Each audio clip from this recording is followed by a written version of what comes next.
friends, today we are going to talk about aquatic plants.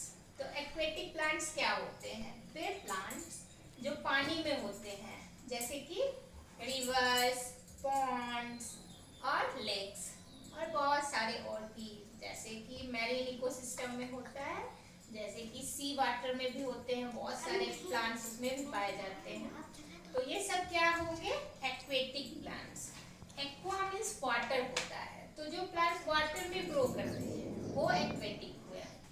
तो बहुत सारे plants आपने देखे होंगे, जैसे कि लोटस है सबसे फेमस. लोटस हमारे इंडिया का भी कौन सा है प्लांट? लोटस है, नेशनल फ्लावर. तो ये बहुत ही खूबसूरत होता है और बहुत सारे कलर्स में भी आता है लोटस प्लांट. और लोटस प्लांट का हमारे इंडिया में तो सिग्निफिकेंस है ही, हमारे हिंदू माइथोलॉजी में भी इसका बहुत सिग्निफिकेंस है. जैसे कि लक्ष्मी माता को दिखाया जाता है कि लोटस पे बैठी हुई है. फिर और भी बहुत सारे भगवान को लोटस पे बैठा दिखाया जाता है. और बुद्धिज्म धर्म में भी इसका बहुत इम्पोर्टेंट है, मतलब इम्पोर्टेंस है. जैसे कि गौतम बुद्धा का आपने जब भी कोई स्टैचू देखा होगा तो आपने देखा होगा लोटस पे बैठाया बनाया गया है, या फिर उनको लोटस मतलब पूजा में लोटस चढ़ाया जाता है, लोटस फ्लावर. तो आप कोई भी टेम्पल में जाएंगे जो कि बुद्धिज्म टेम्पल है, जैसे कि बोध गया हमारा फेमस है, जहाँ गौतम बुद्ध को मिला था, ज्ञान मिला था. तो वहाँ भी आप जाइएगा तो आपको लोटस फ्लावर बिकता हुआ दिखेगा और वो चढ़ाया जाता है. तो ये बहुत सिग्निफिकेंट है. तो ये भी क्या है? एक्वेटिक प्लांट है. और लोटस फ्लावर का एक और प्रॉपर्टीज है कि शाम में ये क्या होता है? मुरझा जाता है, और सुबह जब देखिएगा तो फिर से ये खिला हुआ आपको दिखेगा. तो ये बहुत यूनिक प्रॉपर्टी है जो कि लोटस फ्लावर में है. उसके बाद है वाटर हाइसेंथ. तो वाटर हाइसेंथ आपको बहुत मिल जाएगा, जैसे कि ये पूरा का पूरा कवर कर देता है. नदी के किनारे में आप देखिएगा या फ्लड के टाइम में देखिएगा कि पूरा मैट की तरह पूरा बह बह के आ रहा है. तो ये हो गया वाटर हाइसेंथ. तो ये है कुछ पिग्स वगैरह जो है उसे ये मतलब वाटर हाइसेंथ को खाते भी हैं. तो कुछ एनिमल के लिए भी ये फॉडर का काम करता है. और ये जहाँ हो जाता है ना तो इसको हटाना बहुत मुश्किल है. ये हमारे इंडिया का नहीं है, ये बाहर से आया था.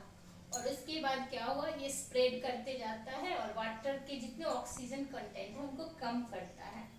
ठीक है. उसके बाद एक प्लांट है ट्रापा. तो ट्रापा क्या होता है? ट्रापा इसका बोटेनिकल नाम हुआ. तो ट्रापा सिंघाड़ा हम लोग हिंदी में बोलते हैं. तो सिंघाड़े का प्लांट जो है उसका जो फ्रूट होता है वो खाने में यूज होता है.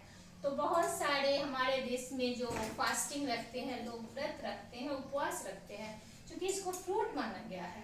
तो इसका आटा जो है वो यूज होता है बहुत सारे डिशेस बनाने में, और जैसे हलवा वगैरह भी बनाने में होता है. और इसको सीधे भी खाया जाता है. ठीक है. और डिलीशियस है ये खाने में. और बोला जाता है कि कुछ बीमारियों में भी इसका यूज होता है, इसके मतलब खाने को यूज करते हैं, और इसका मेडिसिनल इम्पोर्टेंस भी है. ठीक है. तो ट्रापा आपको जनरली मिल जाएगा हमारे जैसे नदी के किनारे, झील वगैरह में भी मिल जाता है, और पॉन्ड्स में भी मिल जाता है. ये ट्रापा प्लांट्स ज़्यादातर ये पॉन्ड्स में पाया जाता है. ठीक है. उसके बाद एक है प्लांट वाटर लेट्यूस. इसको वाटर कैबेज भी बोलते हैं. तो ये दिखने में लगेगा जैसे कि बहुत ही अच्छा सा दिखता है, यही कैबेज है, कैबेज शेप का होता है. लेकिन ये जहाँ भी होगा ना वो फिर थोड़े से कीचड़ वाले जगह में होता है, और ये पूरा स्प्रेड करता है मैट की तरह. पूरे वो जो कीचड़ का जो जगह है पानी लगा हुआ उसको पूरा ये ढक देता है, और बहुत ही खूबसूरत लगता है. तो कुछ लोग इसको ऑर्नामेंटल प्लांट की तरह भी यूज करते हैं.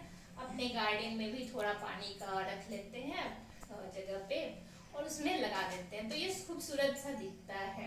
तो ये ऑर्नामेंटल प्लांट में यूज होता है. फिर आते हैं हम मखाना.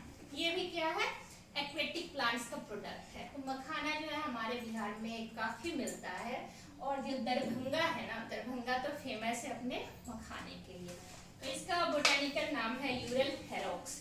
और ये मखाने की बहुत अच्छी प्रॉपर्टीज होती है. ये डायबिटिक वाले के लिए भी बहुत उपयोगी है, क्योंकि इसमें कोलेस्ट्रॉल वगैरह बहुत ना के बराबर पाया जाता है. और अच्छा है। ये ग्लाइसेमिक इंडेक्स जो होता है उसको कम करता है, तो डायबिटिक वाले भी इसको आराम से खा सकते हैं और बहुत जल्दी ये डाइजेस्ट भी हो जाता है आराम से। तो बहुत सारे पेशेंट को ये दिया जाता है, डायबिटिक पेशेंट को, और उनको सजेशन दिया जाता है कि आप मखाना खाइए। तो ये सब कुछ एक्वेटिक प्लांट्स थे जो आपने जाना, और इनका कुछ प्रॉपर्टीज भी है, तो आपको जान के अच्छा लगा होगा कि क्या होते हैं एक्वेटिक प्लांट्स और क्या क्या वैल्यूज हैं। Thank you.